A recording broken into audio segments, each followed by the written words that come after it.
मागच्या वर्षी ज्यांनी पावसाला शिव्या दिलत्या त्यांनी माफी मागायचं ठरलं होतं.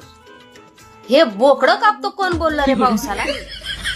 भाऊ इतका खुश झालाय आता की भावानी 4 महिन्याचं टार्गेट पहिल्याच हप्त्यात कम्प्लीट करून टाकलं. सगळे वॉटरफॉल बंद करून टाकले, कामिनी घाट बंद करून टाकलाय. सगळ्या गोष्टीची सोय तुम्हाला घरातच करून द्यायला आहे. खडक वाचलेला जायची काय गरज नाही म्हणताय, तुम्हाला घरातच खडक वाचलेला बोलवतो. आता अशी परिस्थिती आहे की दरवाजा उघडला की स्विमिंग पूल. कुठंच जाऊ नका, घरातच धबधबे व्हायला लागलेत पत्र्याच्या पन्हाळ्यामधून. तिथंच एन्जॉय करा, तिथंच मरा. आता निकाले बोकडं कापायला 3-3, पावसात बोकडं कापतो 2-2, 3-3. अरे सुधरा, झालं का चहा पाणी?